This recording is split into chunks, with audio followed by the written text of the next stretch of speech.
Bismillahirrahmanirrahim. Assalamualaikum warahmatullahi wabarakatuh.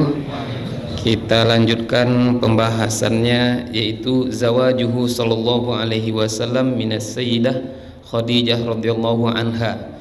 Ini bab yang paling ditunggu-tunggu oleh anak muda, khususnya jombloan dan jomblowati fisabilillah.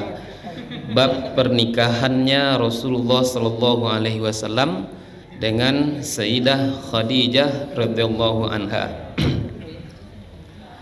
Wa hina balagha 25 sanatan kharaja sallallahu alaihi wasallam marratan saniyatan ila Syami ma'a Maisarah gulamis Sayyidah Khadijah radhiyallahu taala anha fi tijaratillah.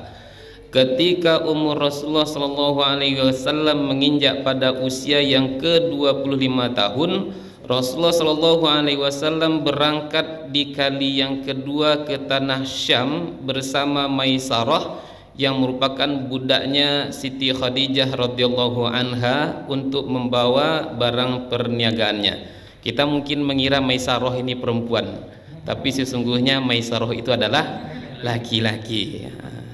Oh, Rasulullah berdua-duaan dengan Maisarah, bukan, tapi ini nama laki-laki.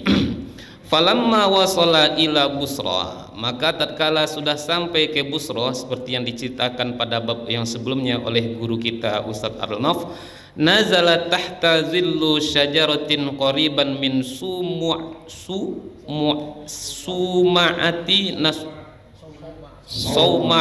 Nasturar Rahib. Ketika sampai di daerah Busra, Rasulullah Shallallahu Alaihi Wasallam berhenti dekat sebatang pohon dan kemudian berteduh di sana, yang mana dekat dengan tempat peribadatan gereja barangkali ya, gereja seorang pendeta Nestorius. Ada yang menyebutnya dengan Nesturo, ada yang kalau tadi di Wikipedia kita baca Nestorius. Faqala, lalu pendeta itu berkata, kalau tadi Buhairo ya, ada Buhairo namanya yang pendeta yang bertemu dengan Rasulullah dengan Abu Thalib perjalanan yang pertama. Ini yang kedua, Rasulullah berjumpa dengan pendeta yang lain lagi bernama Nestorius. Faqala, pendeta itu kemudian berkata, ma nazala tahta hadhihi syajaratu qat illa nabiyyu.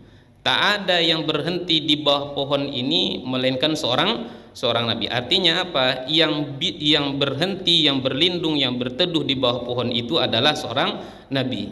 Summa qala li Maisarah. Kemudian pendeta itu pun berkata kepada Maisarah, afi ainaihi humrah. Apakah ada tanda-tanda merah atau titik-titik merah di kedua matanya Nabi Muhammad sallallahu alaihi wasallam? Berarti ini diantara tanda-tanda Nabi juga. Kalau tadi ketika berjumpa dengan Buhairo, diantara tanda-tanda Nabi itu adalah tanda di mana? Di belakangnya, di pundaknya Nabi. Di sini dijelaskan juga ada tanda-tanda merah di mata Nabi. Begitu terjemahannya guru-guruku. Kalau salah nanti mohon diluruskan. Qala na'am. Kemudian Maisarah pun menjawab, ya. Qala la tufarikuhu. Jangan engkau tinggalkan dia, jangan biarkan dia seorang diri, jangan berpisah dengan Nabi Muhammad. Artinya apa? Dekati dia selalu, kawal dia terus, kata pendeta ini. Huwa nabiyyu, dia itu adalah seorang nabiyun, seorang nabi. Wa huwa akhirul anbiya, dan dia itu merupakan nabi terakhir. Wa raja'a sallallahu alaihi wasallam min Busra. Dan tatkala Rasulullah sallallahu alaihi wasallam kembali dari Busra, wa kana Maisaratun idza ishtaddal harru yara malakaini yuzillani Rasulullah sallallahu alaihi wasallam minasyams. Adalah Maisarah menceritakan ketika hari sangat panas, dia melihat malaikat menaungi, dua orang malaikat menaungi Rasulullah sallallahu alaihi wasallam dari teriknya sengatan matahari. Betulnya satis malakain ini dua orang malaikat atau diartikan dengan apa? Awan. Dua malaikat ya. Karena dalam buku-buku sirah yang sering kita baca adalah perjalanannya itu dinaungi oleh awan. Tapi dalam sirah ini kita baca Maisarah melihat bahwasanya ketika matahari begitu panas, Rasulullah itu dinaungi oleh dua orang malaikat. Mana tadi?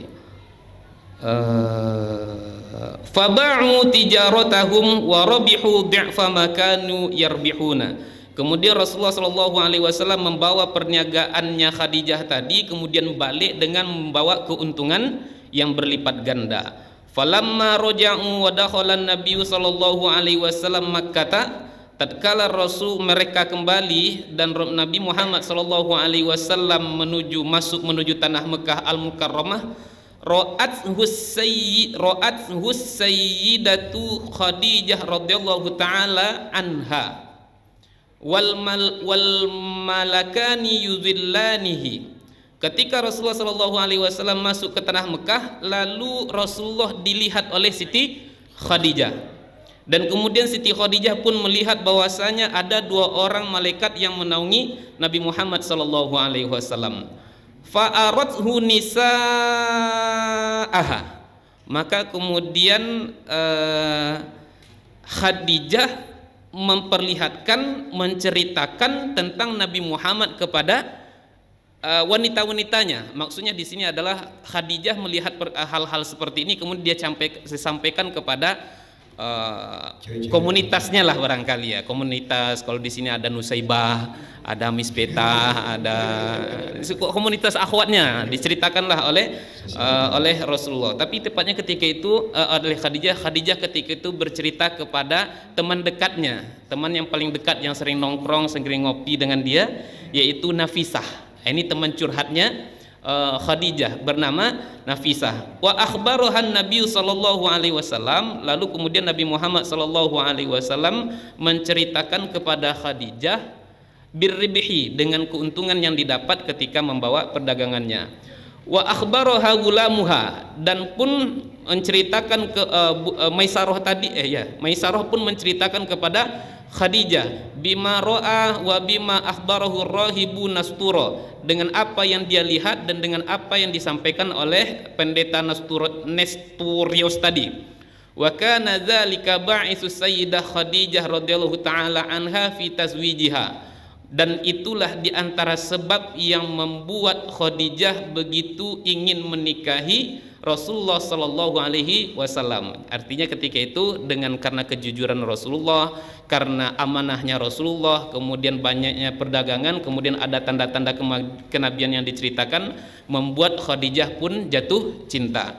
Ada yang mengatakan Khadijah menikah dengan Khadijah menikah dengan Rasulullah itu setelah 2 bulan, ada yang mengatakan 1 minggu. Ulama berbeda pendapat akan lamanya menikahnya, jedah antara menikahnya Rasulullah dengan Khadijah sekembalinya dari perdagangannya dari Syam. Maka sebenarnya di sini kita juga belajar teman-teman, ini khususnya bagi yang jomblo, kalau nak menikah itu Khadijah pun memperhatikan calon-calon yang akan menjadi calon imamnya. Apa yang diperhatikannya, yaitu diantaranya yang pertama adalah moralnya dan juga akhlaknya. Ini bagi yang ingin cari jodoh, perhatikan moralnya, perhatikan akhlaknya. Bagi yang mau nambah satu lagi pun tak masalah. Nah, dan kemudian fatazawwajaha sallallahu alaihi wasallam, maka kemudian Rasulullah pun menikahi Khadijah. Maka Rasulullah sallallahu alaihi wasallam pun menikahi Khadijah, wa qad kamula lahu 25 sanah, dan ketika itu usia Rasulullah Shallallahu Alaihi Wasallam menginjak usia yang ke-25 tahun. Artinya memang kalau kita baca sirah Khadijah itu, dalam beberapa hadis kami dapatkan saking Khadijah itu adalah seorang wanita yang baik, Nabi pernah berkata tentang Khadijah. Apa kata Rasulullah? Khairu nisaiha Maryam ibnatu Imran wa khairu nisaiha Khadijah. Wanita yang paling baik di muka bumi itu adalah siapa tadi? Ibnatu Imran, Maryam binti Imran. Kemudian Nabi katakan lagi, wanita yang paling baik di muka bumi itu diantaranya adalah Khadijah. Saking baiknya Khadijah, maka kemudian sering mendatangkan kecemburuan oleh Sayyidah Aisyah. Maka apa kata Aisyah dalam hadis yang sering kita baca? Apa kata Sayyidah Aisyah saking cemburunya beliau kepada Khadijah? Ka'annahu lam takun fil ardi imra'atan illa Khadijah. seakan-akan di muka bumi ini tak ada wanita yang paling baik melainkan Khadijah. Kenapa? Karena memang Rasulullah Shallallahu Alaihi Wasallam sering bercerita tentang Khadijah. Karena Rasulullah sering bercerita tentang Khadijah, kemudian menimbulkan kecemburuan yang amat sangat mendalam bagi diri seorang Aisyah. Jadi ibu-ibu kalau nanti mendapati suaminya poligami, kalau ibu cemburu itu hal yang sudah lumrah, itu merupakan fitrah.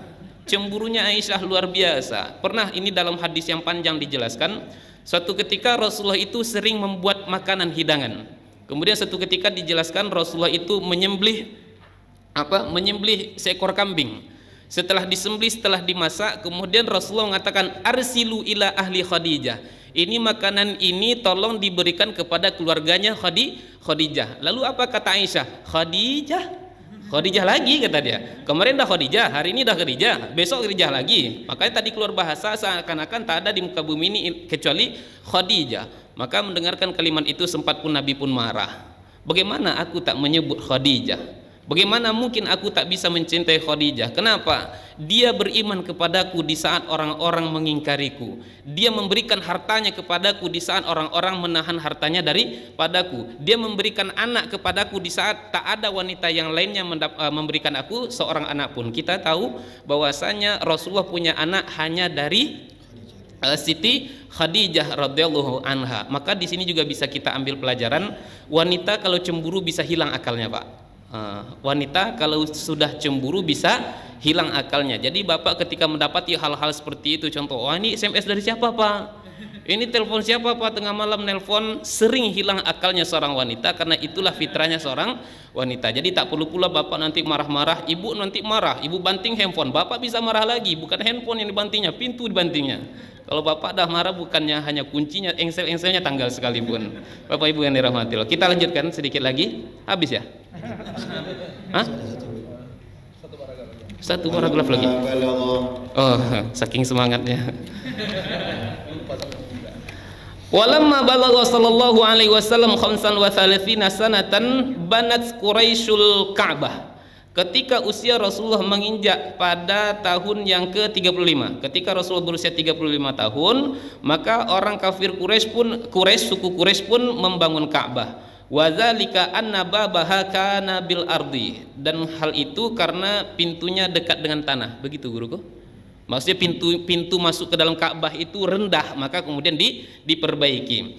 Fakana sailu yadkhuluhu fansoda'a, adalah pernah terjadi banjir, maka kemudian banjir itu merusak bangunan Ka'bah. Wasuri qatibul Ka'bah, dan banyak barang-barang berharga yang ada di dalam Ka'bah itu diambil oleh, otomatis maling lah ya kalau hari ini, koruptor.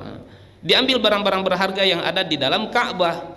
Falamman tahu fil bina'i ila haitsu yudha'ur ruknu minal baiti ikhtalafu. Ketika mereka selesai, orang Quraisy selesai dalam renovasi perbaikan Ka'bah, lalu yudha'ur ruknu, akan diletakkan ruknu di situ, maksudnya Hajar Aswad barangkali guru ya. Mau ditaruh Hajar Aswad di tempatnya. Lalu kemudian ikhtalafu, suku Quraisy berselisih paham, berbeda pendapat, sengketa. Wa kanat kullu qabilatin taqulu, setiap qabilah yang ada berkata, nahnu ahaqqu biwad'ihi, kami ini, suku kami ini yang paling berhak untuk menaruh Hajarul Aswad tersebut.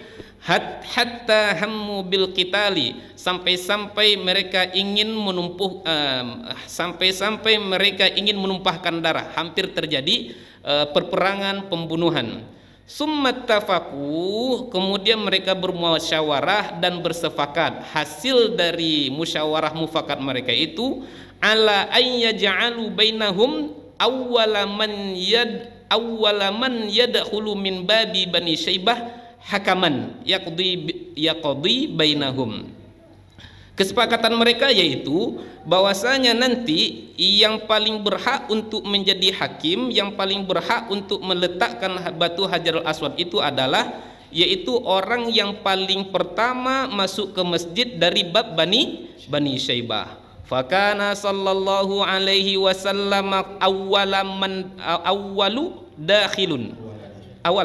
fakana sallallahu alaihi wasallam awwala dakhilin, adalah Rasulullah sallallahu alaihi wasallam orang yang pertama kali masuk melalui pintu Bani Syaibah. Falamma ra'auhu qalu, ketika suku Quraisy melihat Nabi Muhammad sallallahu alaihi wasallam, mereka pun berkata, hadzal amin qad radina biqada'ihi, inilah al amin, kami redha, kami akan terima apa yang diputuskannya. Wa kanu qablan nubuwah yad'unahu bil amin, dan adalah orang-orang Quraisy sebelum Nabi Muhammad diangkat menjadi rasul, mereka sudah sering menjuluki Nabi dengan al amin. Fa akhbaruhu, lalu mereka pun menyampaikannya. Fawadha'a sallallahu alaihi wasallam ridaahu wa basatahu bil ardi. Kemudian Rasulullah sallallahu alaihi wasallam menaruh selendangnya, kemudian dibentangkannya di lantai. Summa wadha'a ar-ruknu fihi, kemudian Rasulullah pun menaruh batu Hajarul Aswad di dalamnya. Wa qala, kemudian baginda nan mulia pun berkata, la ta'khudhu kullu qabilatin bi tarfin minas thawbi summa rfa'uhu jami'an, hendaklah setiap kabilah yang hadir memegang ujung-ujung dari selendang tadi, summa rfa'uhu jami'an, kemudian angkatlah olehmu bersama-sama. Falamma balagu maudhi'ahu wa dha'ahu Nabi sallallahu alaihi wasallam biyadihil karimah, ketika sudah dekat ke tempat menaruhnya batu Hajarul Aswad tadi, kemudian Rasulullah sallallahu alaihi wasallam mengambil batu Hajarul Aswad, lalu kemudian dengan tangannya yang mulia beliau menempatkan batu Hajarul Aswad itu pada tempatnya. Wallahu a'lamu bishawab.